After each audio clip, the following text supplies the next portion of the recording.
Welcome, everyone. This is Recovery Dharma. My name is Julia. I'm one of the facilitators in our community, and I want to share with you this little painting. And on the back is a sentiment of metta. Metta is loving kindness. It's one of the 4 limitless qualities that we cultivate in a Buddhist practice. This one reads, "May I see myself reflected in the eyes of others. May I see myself reflected in the eyes of others."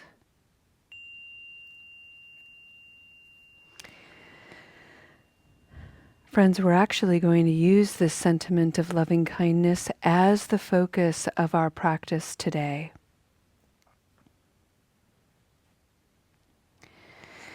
And what I'd like to do to frame our practice is to remind you all that for the month of May, we are exploring and have just begun to explore the Noble Eightfold Path, which is one of the foundations of the Buddhist practice. This is, according to the Buddha and his first teaching, these 8 concepts are the way out of misery. It's a way to understand the causes and conditions of one's suffering. And suffering, interestingly enough, can include the good stuff too. So it's one of those awarenesses that even when something is good, it can turn into something not so good, not so pleasant. We have a community member here from Kauai, and I remember the first time I went to Hawaii, and I was on Maui, and oh my gosh, it was paradise, truly. And I think it was the second day in like a 10-day trip. And on that second day, and I was on this beautiful beach and the plumeria was blooming. It was just all the things good, so wonderful. And I suddenly started to feel sad that it was going to end. So I was creating the conditions in my own mind with the stories. I kicked myself out of the present moment. I couldn't enjoy my surroundings in the moment. I put myself at the end of the trip saying goodbye and it ending. So this good thing became a source of misery. I was sabotaging my wonderful holiday. And we do this all the time in all manner of ways. It's such a human thing to do. And the Buddha knew this, 2,600 years ago. It's extraordinary. And so he created these 8 concepts, these 8 ideas that fold into one another. Almost like folding in the ingredients of a cake that you gently stir and mix up. And with the understanding of each of those conditions, you can create and transform something new. An awakened, enlightened, whole human being. You and I each have the capacity to do this. And so this month we are exploring the first concept, and it's called, in the traditional language, wise understanding. Now, that concept, I know the 2 words, wise and understanding, and I've contemplated them for a long time. And it's only been in recent years that I needed something more. It was almost like it was too big. I wanted something else to help me gain access to my own understanding. And so I remember sitting with, what is the quality of understanding for me? If I'm really wanting to fully get, fully embrace, fully understand all the intricacies from multiple angles of a situation, if I really want to understand it, what is a quality that drives me, motivates me, keeps me engaged? And the quality that came forward instantly for me was to be curious. So that's what I have reimagined for us. Wise understanding and be curious. So I'd like to apply that with our simple sentiment of loving kindness. May I see myself reflected in the eyes of others. And I'd like to take us in at least two different ways, opposing places. The first is when I see myself reflected in others and I see the disapproval. I see the judgment, the negative judgment. I see the ways I haven't measured up. I see the disappointment reflected in other people's eyes. And when you hear me say those words, notice what happens in your own mind-body state. Notice if you feel defensive. Notice if you feel shut down. Notice if you have a little reactivity in your body that's like, I don't want to think about that. Curious. Would you look at that? Fascinating. And take a moment to breathe in that acknowledgement and simply let it be. If you don't want to look at that right now, breathe that in. Breathing in, I do not want to look at that right now. Breathing out, that's okay. Full permission. You are in charge of your practice today. So if you don't want to go there, then don't. You can just simply take this practice and breathe and notice what's coming alive in your mind and your body. Just be curious about that. That is a beautiful practice. On the other hand, if you want to engage with this curious practice using the sentiment of loving kindness, what if you could identify someone in your life, and when you see yourself reflected in their eyes, what you see is appreciation,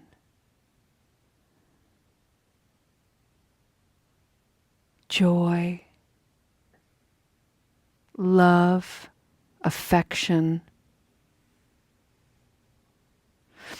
And one of the curious things about this, for me, is when I'm in a mood, when I'm in a darkened mood especially, and I'm engaging darker thoughts, darker memories, darker experiences, I have a tendency to project that darkness onto everything else in my life. So what I'm experiencing is what I begin to see in my environment. And so it's easy for me to see the judgment, the disapproval, the scorn, the threats that I may present to other people. Super, super easy for me to see. And yet, when people offer praise and they reflect back to me in their eyes and in their smile, appreciation and gratitude, if I'm in a darkened mood, I feel armor go up and I can't really see those more positive, encouraging reflections. Fascinating, isn't it? That's just what happens to me.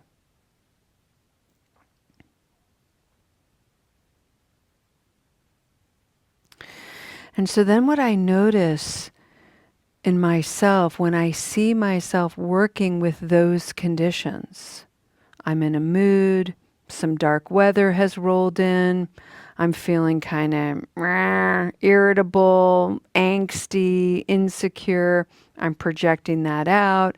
I'm seeing it reflected back to me. There it is. something positive over here, something bright and encouraging. And I'm like, yeah, nah. They're just saying that. They don't really know. Maybe they don't really see. I create all kinds of stories. I sabotage that.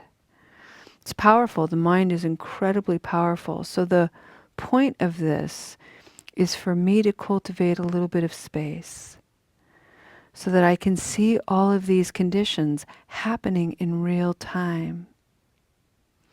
And when I'm in a darkened place, I've now learned to ground myself, to root myself so that I can really see and accept the reflections of others that are bright and light and encouraging, because in actuality, that's what I need.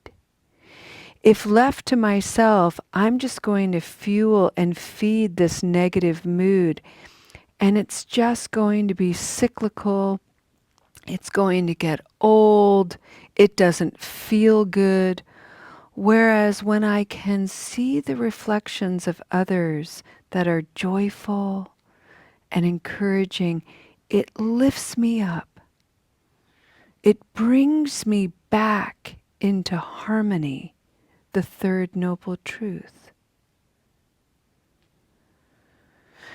And it enables me to see the negative more clearly. It enables me to see the positive more clearly. And together with that level of clarity, I have this neutral sense where, right, when I'm in a bad mood, I see bad things, and I need good things to lift me up so that I can stay harmonized, balanced, motivated to keep going. Here's the risk of not doing this, not being curious. When I'm in a bad state of mind, when I'm in a negative state of mind, the risk is that my reactivity and my responses will carry the flavor of my mood. It will project the essence of what I'm feeling. And how that manifests is I become unskillful in my speech. I'm impulsive. I get kind of dull and lazy. I risk creating the conditions for harm in myself and others. And this is out of alignment with my aspiration. My aspiration is to heal well enough to be of benefit. So when I can see the reflections of others that are also full of gratitude and praise and encouragement, when I can allow that in,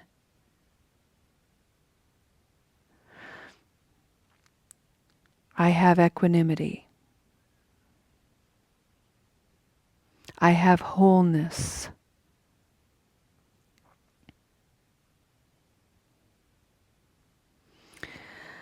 I can't see either of these conditions if I'm not curious.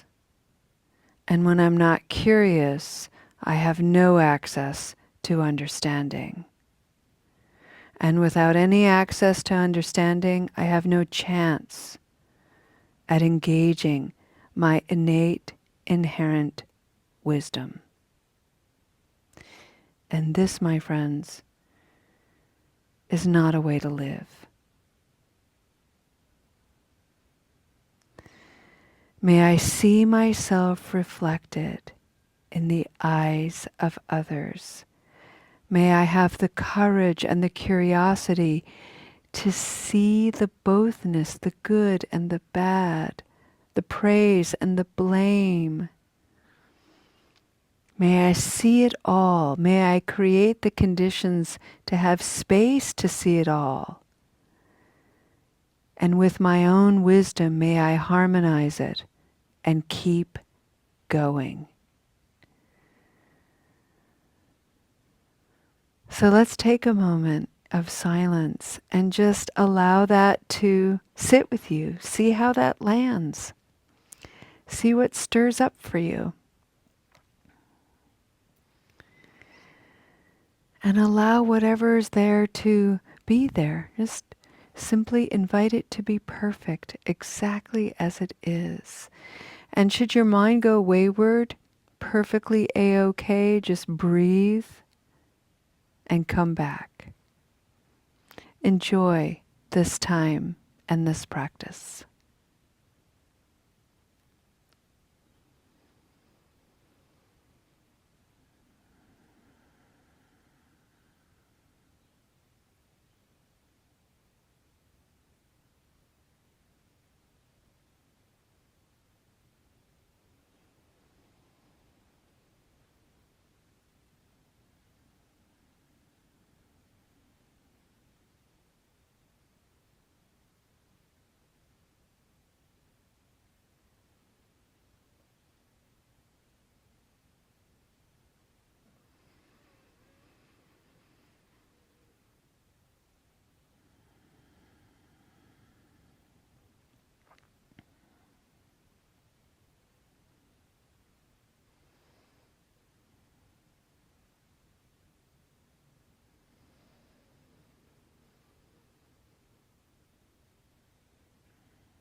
Friends, I'd like to bring us a step closer to the conclusion of our practice today by simply reminding you that the awareness of the reflections in other people's eyes require that we take time to actually look into people's eyes.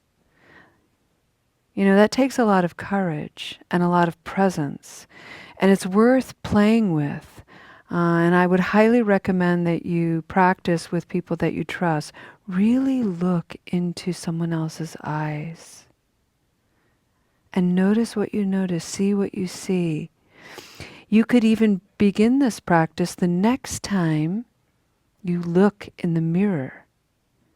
And when you look in the mirror, focus on your own eyes. And you can ask yourself, what am I reflecting? Is this reflection true?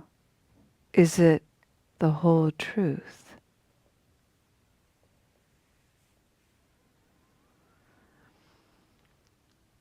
At the end of the day, you don't have to put any pressure on finding answers. This is just an exercise in cultivating curiosity. Because as we all know, and I'm certain we've all experienced, understanding comes sometimes in its own way and its own time.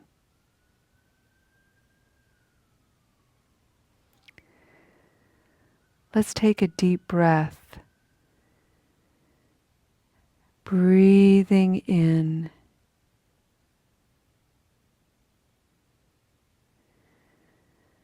breathing out.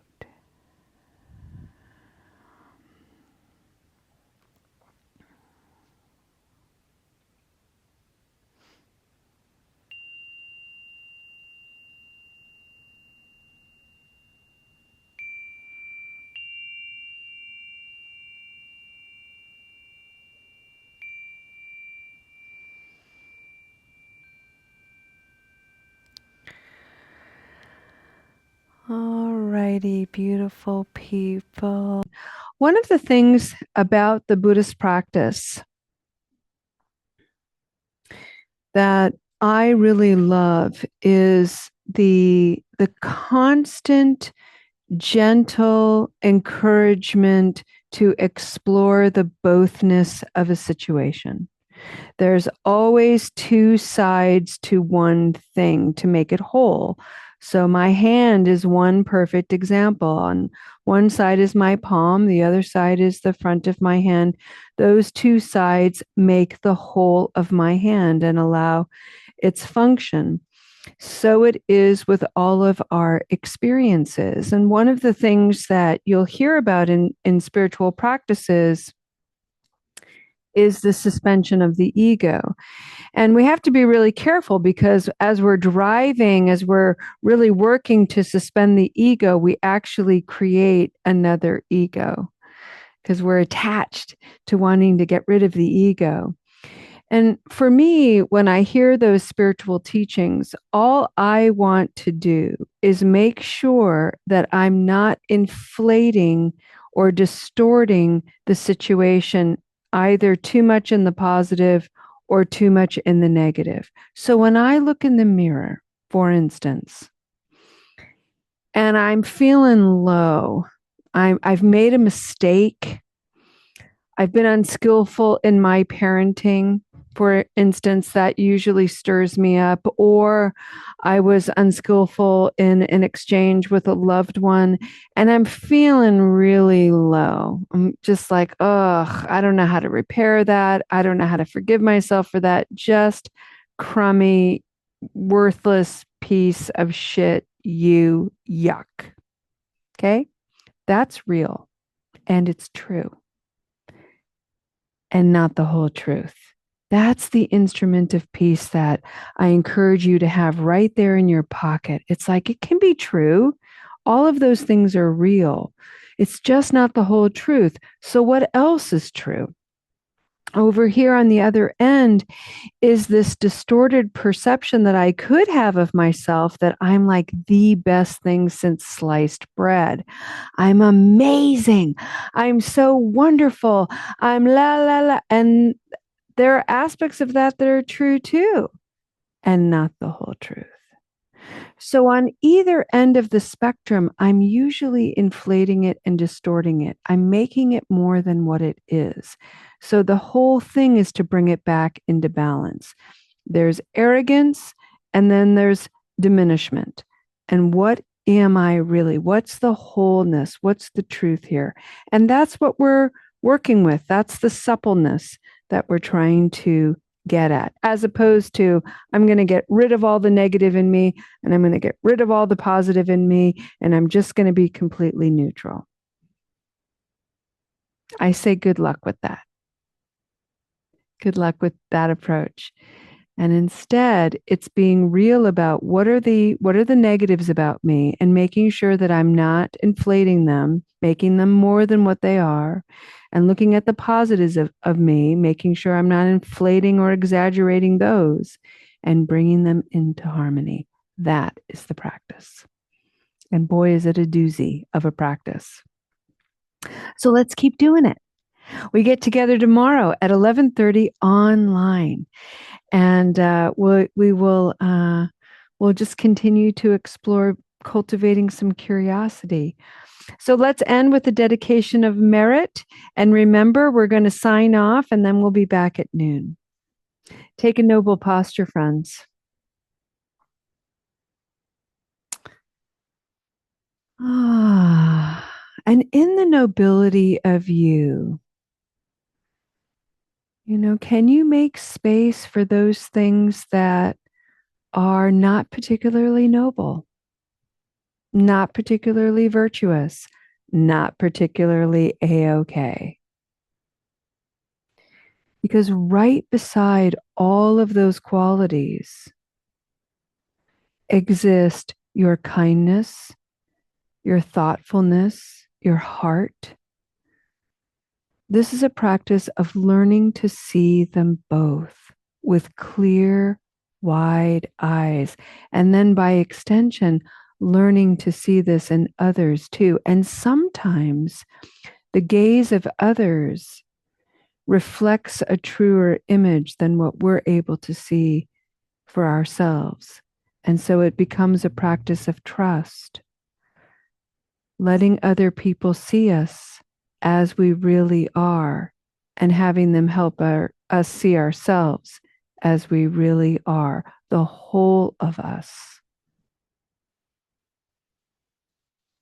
It helps to have the guidance of the Buddha. It helps to have these ancient teachings that continue to breathe new life all over the world. And of course, it helps to have a community of wise friends practicing, challenging us. We take refuge in these three jewels, and they allow us to take our next steps with peace, kindness, and ease.